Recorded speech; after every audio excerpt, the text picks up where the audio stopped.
तुम्ही पहिलाच सुरेशभाऊ खाडे यांचे अभिनंदनचे बॅनर तुम्ही लावलेले होते, तर काय तुम्हाला वाटते आता सध्या? आमचा विषय हा निश्चितच होता. सुरेश भाऊनी जो मिरज तालुक्यात कामाचा डोंगर उभा केला, यापुढे कुठलाही उमेदवार टिकणार नव्हता. पण काही 2 दिवस झाले काही त्यांचे विरोधक 15,000 आलोय, 20,000 लीड निवडून आलोय. ही गल्ली बोळात कुस्त्या करणाऱ्या पैलवानाने वस्तादाच्या नादाला लागायचं नसते, या निकालावरून जनतेने दाखवून दिलेला आहे. सध्या सुरेशभाऊ खाडे आघाडीवर दिसत आहेत, तुम्हाला काय वाटतंय? काय 100% मोठा विजय होणार. सुरेशभाऊ खाडे साहेबांच्या पाठीशी मतदारसंघातील संपूर्ण जनता, संपूर्ण लाडक्या बहिणी, सर्व जाती धर्माचे नागरिक, आणि इतर सर्व पक्षीय कार्यकर्ते, पदाधिकारी यांचा सगळ्यांचा मोठा पाठिंबा आहे खाडे साहेबांना. खाडे साहेबांनी मतदारसंघात मोठी कामं केलेली आहेत, जनसामान्यांची कामं केलेली आहेत. कुठला पक्ष बघितला नाही, जात बघितली नाही.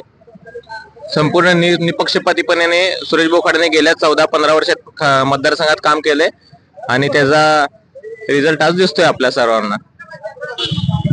काय एकंदरीत काय वाटतंय तुम्हाला?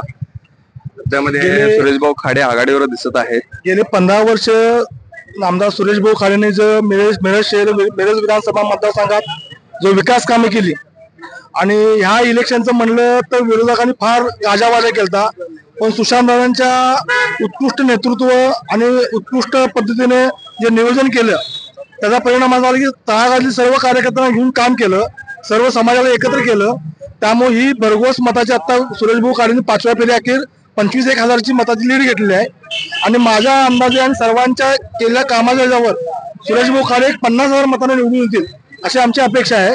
आणि सुरेशभाऊ खाडेने लाडक्या बहिणीचा जो काम केलं, आणि सुरेशभाऊ खाडे ग्रामीण विकास कामगार मंत्री असताना जे काम केलेलं आता कामगारांच्या बांधकाम कामगारांचं जे भांडी वाटप असेल किंवा त्यांची शिष्यवृत्ती असेल, त्याचा परिणाम हा ग्रामीण भागातल्या सर्व बांधकाम कामगारांना झाला. त्यामुळे त्या सर्व लोकांनी, त्या महिला भगिनींनी सुरेशभाऊ खाडेंना भरघोस मतांनी विजय करण्याचा निश्चय केला होता. त्याचा हा परिणाम आज आपल्याला दिसतोय, आणि असंच काम चालू राहू देईल ही सुरेशभाऊंची अपेक्षा आहे.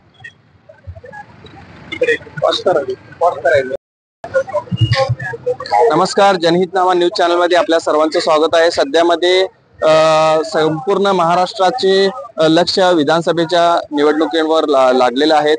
आज मतमोजणी सुरू आहे, तरी मिरजेत जे आहे सुरेशभाऊ खाडे हे आघाडीवर दिसत आहेत. तर त्यांच्या काही भारतीय जनता पार्टीचे काही पदाधिकारी कार्यकर्ते आपल्या सोबत उपस्थित आहेत. त्यांचे मत जाणून घेऊया, काय वाटतंय नेमकं.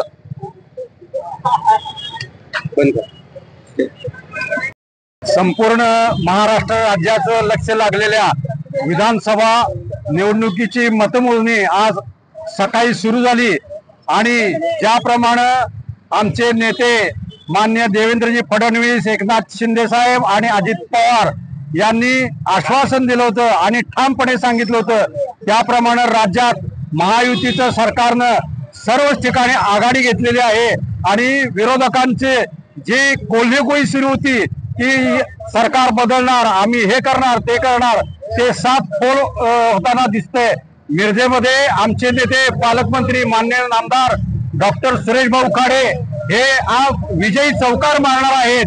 हे काम मिरजेतल्या सर्व जनतेने, मिरजेच्या सर्व भाजप कार्यकर्ते, पदाधिकारी यांनी खाडे साहेबांच्या विकास कामाची दिलेली पोच पावती आहे. त्याचप्रमाणे सांगली जिल्ह्यात देखील, सांगलीमध्ये गाडगे साहेब असतील किंवा अन्य ठिकाणी असेल, महायुतीचे सर्व उमेदवार आज आघाडीवर आहेत. आणि जे सरकार येणार का नाही असं महाविकास आघाडीचे लोक म्हणत होते, आज या ठिकाणी आपल्याला आता दिसतंय की 200चा आकडा महायुती पार होते, आणि एक खणखणीत असं उत्तर विरोधकांना दिलं जात आहे. आणि महायुतीचं सरकार पुन्हा 5 वर्षासाठी विकास कामं करण्यासाठी सज्ज होणार आहे. यामध्ये आमच्या सर्व लाडक्या बहिणींचा मोठा यशाचा वाटा आहे. आणि जे हे लोक सांगत होते की आम्हाला ह्या अमुक समाजाचं मतदान मिळणार नाही, हे मिळणार नाही, विकास काम हा महत्वाचा मुद्दा असतो. सर्व समाजाच्या मतदारांनी नामदार सुरेशभाऊ खाडे आणि महायुतीला भरभरून मत दिलेत. त्या सर्वांचे मी भारतीय जनता पार्टीच्या वतीनं आभार मानतो. एकंदरीत भारतीय जनता पार्टीच्या पदाधिकारी आणि कार्यकर्त्यांमध्ये जल्लोष सुरू आहे. तर पाहूया, आमच्या सोबत लाईव्ह राहा. मी पुढचे अपडेट आपल्याला देत राहू. जनहितनामा न्यूज चॅनल साठी आदिल मकानदार, मिरज.